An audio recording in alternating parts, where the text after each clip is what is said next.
Halo saudara setiri, sekandung, dan setanah air. Selamat datang di channel aku.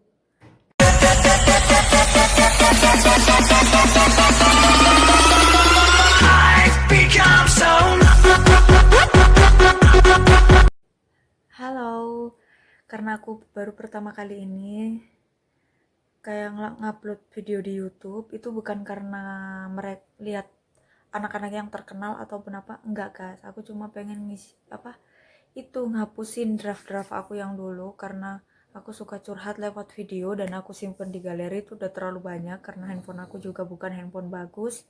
Aku nggak punya laptop di sini. Dan kesempatan kali ini aku tuh mau curhat sedikit tentang aku tuh pertama kali datang ke Taiwan dan dapat majikan di Taiwan. Nah, aku nggak usah lama-lama, aku langsung to the point aja. Waktu pertama kali aku kesini itu tahun 2018. Oh iya, perkenalkan dulu dong. Nama aku Anis. Biasa di Taiwan biasa dipanggil Ani.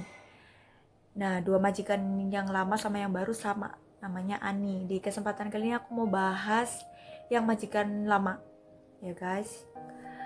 Nah, waktu tahun 2018, kalau nggak salah bulan 6 atau bulan 7, aku lupa. Waktu itu pertama kali aku datang ke sini mempunyai hati yang hatiku udah deg-degan banget. Gimana lagi aku baru pertama kali ini ke sini dan hidup dengan orang baru dengan waktu yang cukup lama. Itu membuat aku kayak grogi atau ketakutan yang luar biasa, itu pasti. Nah, waktu itu emang banyak dukungan banget dari orang-orang. Dan kenapa aku ada di sini? Kenapa aku masih muda tuh memilih ke Taiwan untuk bekerja, padahal aku itu masih muda bisa bekerja di Indonesia. Kalau aku guys, tipe orang kayak aku tuh nggak serantanan gitu loh, kalau orang Jawa bilang. Aku iki ya, kalau eh, gaji terus ngekos. Nah, dapat gaji sedikit terus buat ngekos, buat makan habis, gak ada tabungan. Itu aku gak serantanan orangnya. Jadi, aku memilih kesini tuh biar cepet gitu. Cari uang tuh biar cepet aja. Dulu emang aku punya pikiran gini, gak apa-apa lah sengsara sedikit, yang penting suatu saat aku di rumah gak sengsara kayak di sana gitu. Emang udah kepikiran, udah gak enak banget kan. Terus habis itu aku memilih ke Taiwan, belum lagi omong-omongan tetangga yang buat saya down, yang bilang saya perempuan gak bener, numpang hidup sama orang tua aja. Saya juga punya rasa malu guys. Ya, dikatain orang seperti itu sebenarnya sih yang ya, kalau ikut orang tua sih ya emang bener, aku tuh cuma ngandelin orang tua gitu. Malu sebenarnya, aku juga malu banget sama orang tua khususnya. Dan itu aku memutuskan sini. Semua orang emang gak setuju aku kesini, tapi berjalannya waktu mereka ikhlas dan bolehin aku. Nah, awal kesini aku dapat majikan di Lucu Taipei, di Taipei. Nah, waktu itu pertama kali aku dapat majikan itu, aku satu rumah sama majikan perempuan. Itu anaknya amah, cuma nggak menikah. Dan satu anaknya amah laki-laki yang cowok juga nggak nikah, soalnya dia sakit. Nah, di sana itu waktu itu aku pertama ke sana ama umur sekitar 98 tahun, karena aku seingat aku dia meninggal itu umur 100 tahun. Nah, aku di sana itu banyak banget belenggunya karena aku menemukan majikan yang gak cocok sesuai apa yang aku pikir gitu, persepsikan gitu ya. Kata orang tuh majikan di Taiwan tuh baik-baik, orang Cina tuh pasti menerima kita apa adanya, terus bisa menerima kita dengan legowo, nganggap kita seperti keluarga. Ternyata salah. Aku menemukan di sana itu majikannya keras banget, yang cewek terutama. Kalau yang cowok tuh baik sama aku. Awal aku datang ke sana yang cowok tuh cuek, takutnya aku emang kerja tuh nggak bener atau aku tuh nggak baik gitu. Tapi yang cewek itu dari awal aku ke sana sampai ama meninggal pun masih tidak baik. Ya, aku kerja itu selalu dipantau sama CCTV, dan dia tuh mikirnya aku tuh kerja nggak baik terus, padahal itu udah ada bukti kerja aku tuh bagaimana, udah ada. Terus setiap hari itu laporan ke agent, kayak adu domba aku sama agent gitu, biar agent tuh selalu marahin aku gitu. kayak gimana ya, dulu emang pernah ada di sana itu kerja satu namanya Ati. Dia katanya sih dia itu suka mukul ama. Kita kan nggak tahu alasannya dia tuh mukul ama kenapa. Pasti ada, nggak akan ada asap kalau nggak ada api ya. Terus aku selubungi aja itu masalah apa sih yang terjadi di rumah itu, karena aku juga kepo kan orangnya ya.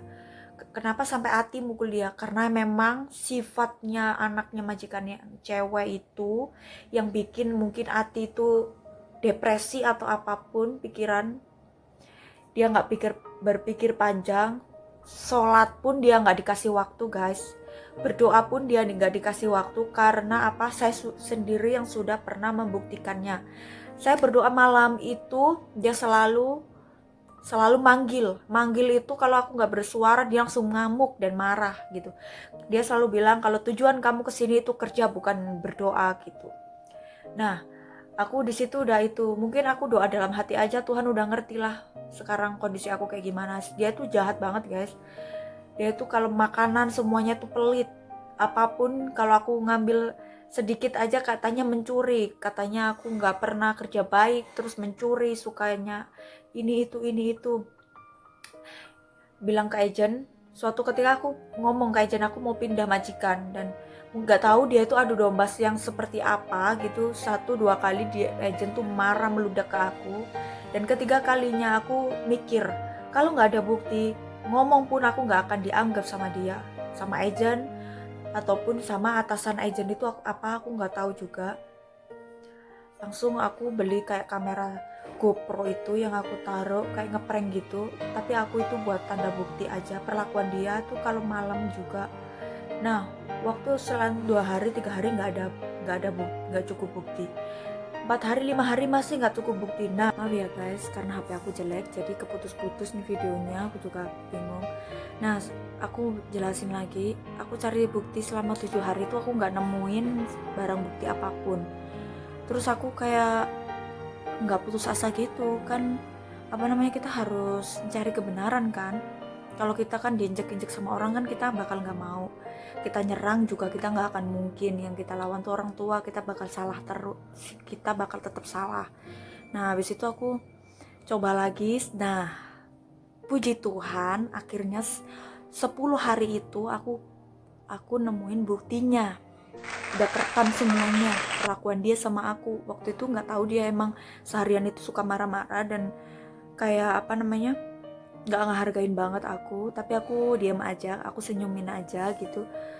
Terus habis itu aku kirim record itu ke agensi, kataku kalau kamu emang nggak bener-bener bantuin aku buat pindah, terus aku bakal itulah minta bantuan ke berapa sih, 1955 atau apa sih, lupa aku.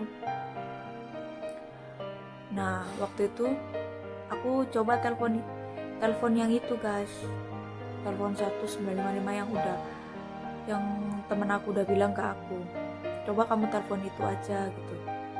Nah waktu itu dia datang ke rumah bareng agent aku juga, sama-sama datang. Semua akan aku clearin semua masalahnya, karena dulu aku nggak bisa ngomong karena nggak ada cukup bukti buat ngelurusin masalah ini dan ngebongkar siapa sih majikan aku itu gitu.